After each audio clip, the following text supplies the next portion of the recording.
Hello, it's your friendly neighborhood host, JT Wheatley, back again for another episode of the History of Comics podcast. This time with a new edition to classics, and where we'll be focusing on 100 Bullets, the classic crime noir comic book by Brian Azzarello and Eduardo Risso, which started out as an anthology series in which a character named by the name of Agent Graves shows up with an attaché case that contains a file for any given person, and in this file explains the person that's ruined this person's life, along with a gun and 100 bullets that are completely untraceable, thus giving that person the ability to complete revenge against someone in a pretty good means to do so. Well, it does start as an anthology series with each case of character study and what you would do if you had the ability to commit the perfect revenge against someone and get away with it. It ultimately evolves into a large-ranging mystery about a conspiracy that dates back to the founding of America itself, as Graves has a larger ulterior motive in mind. Overall, this is one of the classic crime noir series created in the last few decades, if not one of the best crime comics ever created, as it creates this beautiful narrative of like these great crime comics in general, and each anthology story just like asks that great question: if you can get away with murder, could you? And the mythology behind the 100 bullets and so forth is just fascinating. For instance, in one issue, a character when he gets the gun and the bullets, saying, "Is this really untraceable?" Well, he goes to a park, kills a dog in broad daylight. Some cops show up and goes, the dog was dropped dead. And they don't even bother to ask the man with a smoking gun in the park looking at the dog if he shot it. So apparently, as is pointed out, these bullets, however they work, they can kill use them and kill anyone. Of course, you have to be careful with that because while using the gun and the bullets will lead to an untraceable crime, if you kill someone with any other methods, you still can be traced back. As some characters find out later on, when they don't use that gun like they're supposed to, it blows up in their face. And it's a classic monkey paws thing too, like an anthology where be careful what you wish for, and this is definitely a great case for it.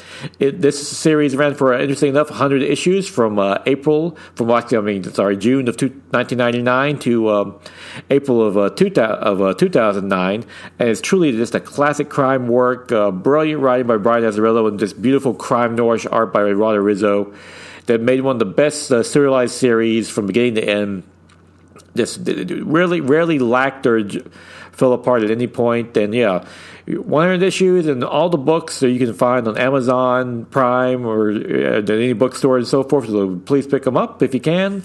Great to binge read. Some great comic book binge reading there, and definitely worth picking up because trust me, this is easily one of the best crime comic books in recent decades ever, and it's 100 Bullets, a bona fide classic.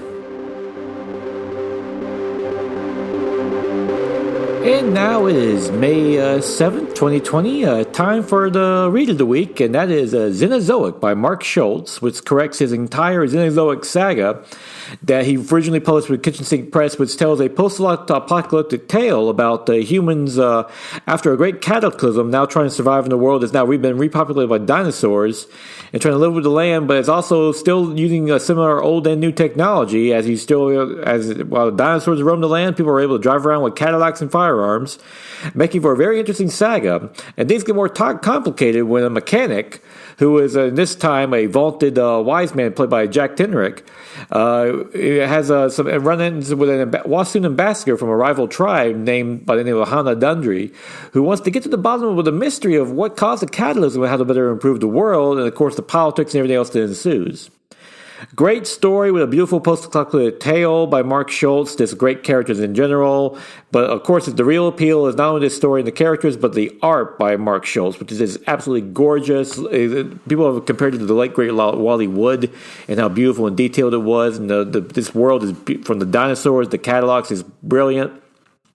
And this was one of the great kitchen sink series before Saturday coming with the funk, but it's all collected in a single trade paperback or in multiple volumes. Definitely worth picking up at your local comic store or wherever you can find it. Just a great read in general. And if you're curious if that concept sounds familiar, yes, this did inspire the Saturday morning cartoon Cadillacs and Dinosaurs, along with the beat-em-up action side-scrolling arcade game of the same name. So yeah. Fun little reminder that, comic book adaptations come from all different places. Xenozoic is no different. Great read, and honestly, after reading this is my first time reading it. I might eventually make a classic issue in itself if I revisit it. And with that concludes for this week. As you know, we're still not getting new comic books yet. DC's starting to get things moving again, and we're probably Marvel's going to be back up and running by 27 with Diamond and everything else finally getting back up and running again. But like I said before, if you can't find any new comic books when you go to your comic book store, pick up some like a toy or a game or a trade like Xenozoic. There'll be a great read, or Preview Issue 100 Bullets. Start reading that. That's a great binge. 100 issues of great comic books right there. And just try to keep your local comic book store up and running until things get back up and moving again in local business in general. And of course, stay safe, maintain your social distancing if you have to. And but always go out and enjoy yourself a good comic book. And of course, go out and enjoy yourself 100 Bullets, because that is a true classic.